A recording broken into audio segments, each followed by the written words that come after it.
Today we are on the island of Pag in Croatia, in the biggest olive grove in Croatia. Old stones, some of them from ancient times, and very, very old olive trees. They are just ripening now. You don't really eat raw olives, but if they fall on the ground and lie long enough, you can just eat a few. They are quite astringent.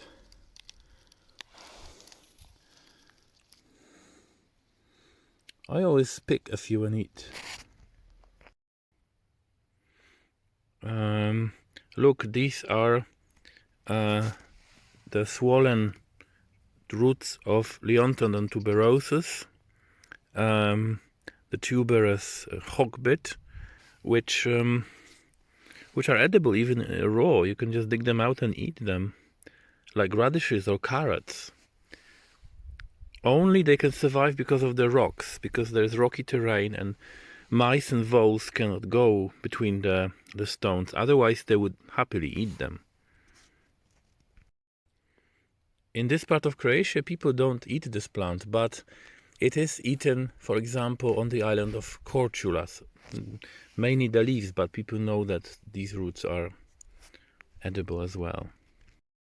Hello, today I'm in the beautiful coast of Croatia on the island of Pag, where I wanted to tell you about some special plant which used to be used to make a nice alcoholic, to flavor a nice alcoholic drink. The plant I'm talking about is a kind of wormwood.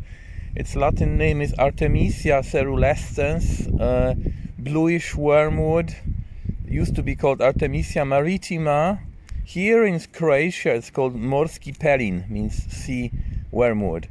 The plant is distributed in the Mediterranean all the way from Morocco to Albania, grows on seashores on the coast, usually directly by the sea. Here on Pag, it's the first time I see it further than like 30 meters from the sea, but it's still very close, so it's within the sea breeze, within the salty soil. In the last couple of years, our team made ethnobotanical investigations in over 30 islands of Croatia. We traveled from island to island and interviewed elderly and middle-aged people who are close to the land, who are local here, and recording the traditions of plant use concerning any aspect of plant use. And one of them was flavoring alcoholic drinks. It is very common in Croatia to take local herbs and put them in rakia, which is like grappa, just distilled from remnants from wine making. Croats also use fruits, and they would make like fruit liqueurs. But what is interesting, that we recorded as many as over 100 species of plants used to give aroma to alcohol, and most of them are native, and they are all either native or grown in gardens, apart from just a couple of species like coffee. But it is interesting that it's such pressure on locally produced plants, so people wouldn't buy them in shops, but they would just gather what's around in the garden or outside it and put it in alcohol.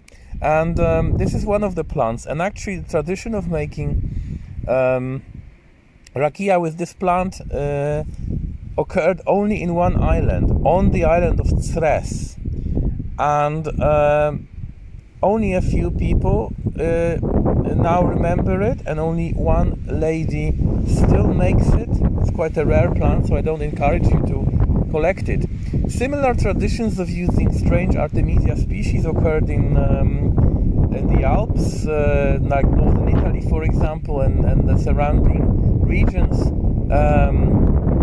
The liqueur made called genipi is made from a different species of Artemisia.